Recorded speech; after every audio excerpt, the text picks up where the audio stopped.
Welcome back to the Dividend Diplomats YouTube channel, guys. You've got Bert, the Hurt, and Lanny, and we are back here with another Dividend Quick Pick Stock Pick Monday. Let's freaking go.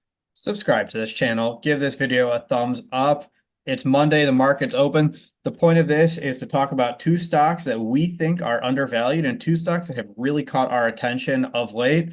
We may be buying them, we may not. They're getting very close to that buy zone if we're not. So get excited as we talk about these two undervalued dividend stocks right now. Exactly, guys. This is the quick pick here between Bert and I. Undervalued stocks, building passive income, stock market up, entering this week 8% year to date in 2024.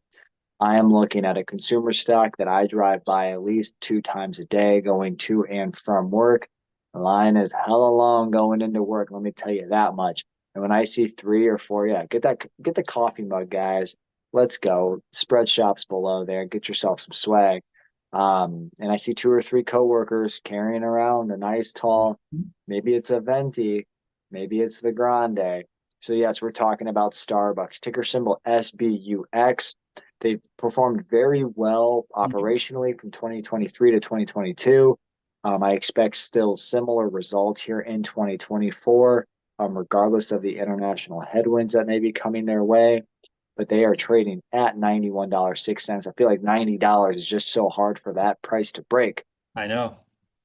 But they're at a 22 PE ratio. Historically, they're way higher than that on average usually.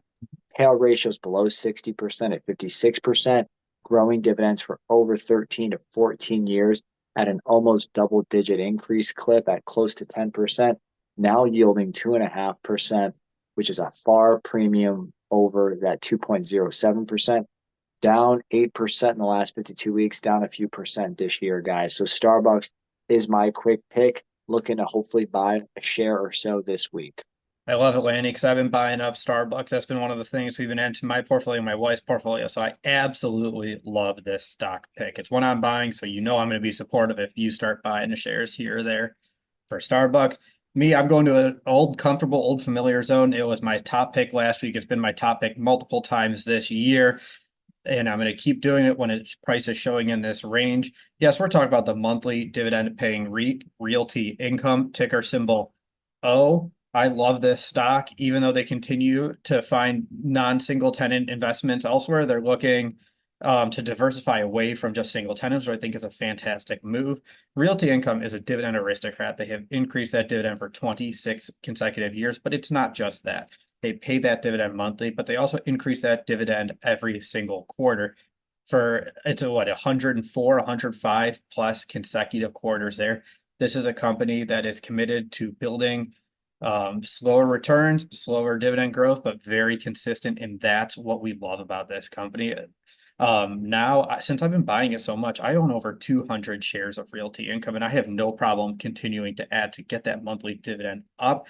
We're dripping 1 share. Man, it would be sweet to get to a share and a half or even 2 shares one day, drip every single month of Realty Income. Looking at the metrics, their price to FFO ratios at 12.5, still very low for the company from historical standard. Payout ratio 72%, which is low in the REIT sector, which we like. 5-year dividend growth rate is 3.63%. They've increased for 26 years. Again, they're never going to wow you with dividend growth. It's going to be consistent, small increases. It's very dividend growth investor friendly. It's brick by brick, small step by small step that Realty Income dividend continues to grow. Best part though is since they've fallen nearly 10% year to date, nearly 14% over the last 52 weeks, that yield is almost at 6%. It's at 5.8 right now, which is fantastic because it's well above that 5-year average yield of 4.5. Let us know if you guys have been buying the big O. I know it's been a very popular stock over the last, I don't know, 3 to 6 months here in the dividend investors community because it's hard to pass up a monthly dividend paying REIT at 6%, guys. So there it is. We got Starbucks and Realty Income. What stocks are you buying heading into this wonderful week of March 11th? Are you adding that passive income? Are you heading off to financial freedom? Thanks for rocking with the Diplomats. Like the video, subscribe to this channel. And Bert, I'm going to hit him with if you're either with us, then you're against us. Jack, that was Bert, the Hurt, and Lanny from the DD over and out.